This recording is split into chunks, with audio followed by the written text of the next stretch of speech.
Bonsoir Rudy. Bonsoir Julien. On démarre avec l'OM et un petit retour sur le Classico et ses commentaires, ses phrases, ses petites phrases. C'est la coutume, le Classico et ses petites phrases de clash à gauche, à droite. Alors on a eu le droit à un beau coup de Zlatan. Je le cite, on a l'habitude de jouer avec 4 défenseurs, mais cette fois on en a joué avec 5. Les nôtres, plus Gignac qui a joué défenseur central tout le match. C'est avec pas beau, tout le ça. respect que j'ai pour lui. C'est pas beau, aucun respect. Citation, oui. ouais. Gignac qui s'est fait cambrioler d'ailleurs, pauvre le soir du Classico pour couronner le tout, plus cette petite citation de Zlatan. Mais attention, les Marseillais aussi ont asséné leur petit tacle assassin, leur petit tacle à la gorge envers le PSG. C'est signé José Anigo et c'est au micro du Faussaire. Mais est-ce que Paris Saint-Germain sera au niveau des cadors de la Champions, style Barça, style le Real, style Bayern? Ça, c'est à voir. C'est pour ça que le projet pour eux, ils ont déjà été champions. Le championnat, c'est quelque chose qu'ils vont certainement avoir.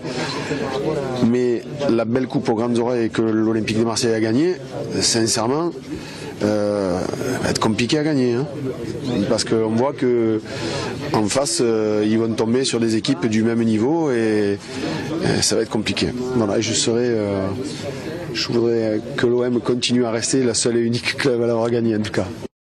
Oui, je sais pas trop si on est en mesure de les chambrer quand même. On n'est pas en mesure de les chambrer, mais pour le moment, pourvu que ça dure à l'OM, le seul club français à avoir une petite étoile, vous savez, sur le maillot au-dessus du à jamais logo, les premiers, c'est ça. Jamais les premiers, tout ça. Pour le moment, c'est bon. Donc, tant que ça dure, on va continuer à les chambrer là-dessus. Au moins ça.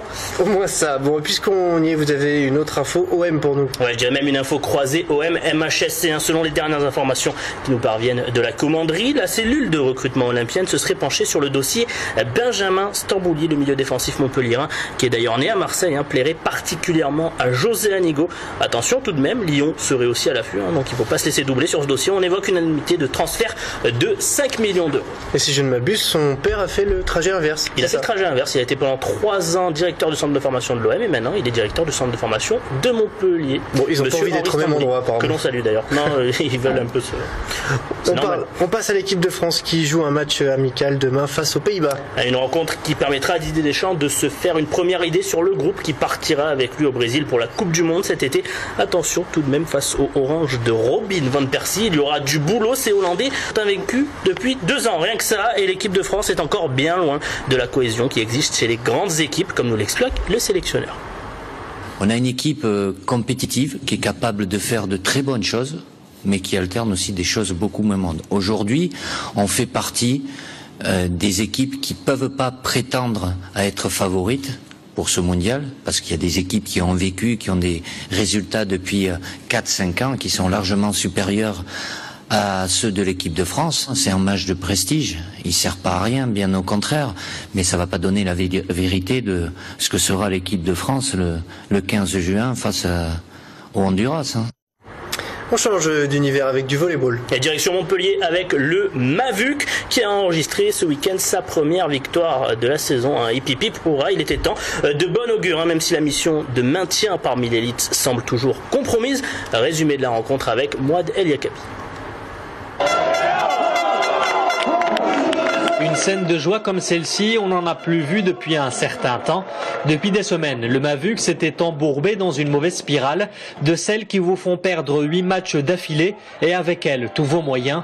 Pressé de sortir de la zone de relégation et par de Narbonnais vaillants et surtout bruyants, Philippe Blain a fait des choix, comme celui de mettre son capitaine et meilleur joueur, Raphaël Redvids, sur le banc. Un choix payant a priori puisque les Montpelliérains vont très vite prendre à la mesure des visiteurs, 2-7-0.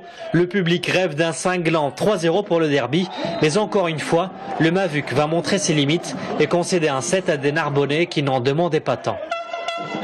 Vous savez, quand vous enchaînez des défaites comme ça, en ayant chaque fois souvent mené dans des sets et puis chaque fois perdu des séries de points, c'est que malheureusement ils n'arrivent pas à l'oublier et c'est vrai que même sur ce dernier set on est allé se compliquer un petit peu la tâche. Là j'espère que définitivement ça va enlever ces petits doutes à un moment donné sur les fins de set ou quand on commence à prendre une série.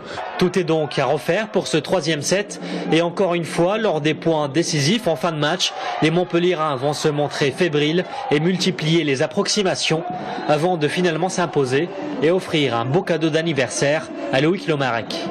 Un gros ouf de soulagement, 3 points qui font énormément plaisir sur le plan, je vais dire comptable, mais sur le plan de la confiance. L'anecdote, c'est que c'est mon anniversaire, voilà, c'est pas le plus important, on va dire. Ouais, comme une bonne nouvelle, ne débarque jamais seul. Le Mavuc a enregistré hier l'arrivée du réceptionneur italien Matteo Martino. Philippe Blin veut donc pallier la blessure de Julien Linet, absent jusqu'à la fin de la saison. Et selon les spécialistes, c'est un excellent choix. On va donc leur faire confiance. C'est Loulou qui va être content. Ah ouais, Loulou il est content, lui il envoie les chèques à la fin du mois, il perd quasiment tous les matchs. En tout cas, ça marche de mettre la pression peut-être. Oui, peut-être. Sait-on jamais. On termine avec un peu de saut à la perche. Tiens. Ouais, et il y a 2 semaines, Renaud Lavillenie battait le record du monde et de tous les temps de saut à la perche détenu jusqu'alors par Sergei Boubka, 6 mètres 16 au-dessus du sol. Une prouesse extraordinaire qui a fait rentrer le perchiste français dans l'histoire. Aujourd'hui, il a reçu son diplôme du Guinness Book des records pour cet exploit. Et 2 semaines après son saut, il ne semble toujours pas être retombé sur le tapis. J'ai pas pu réellement prendre l'ampleur de ce qui s'est passé, mais ne serait-ce que par tous les messages que j'ai eus, par tout ce qui se passe autour, je me rends compte que je redescends tranquillement, je prends mon temps et puis voilà, après j'ai quand même hâte de reprendre aussi le sport dans quelques semaines, quoi. Merci Rudy. Au revoir Julien.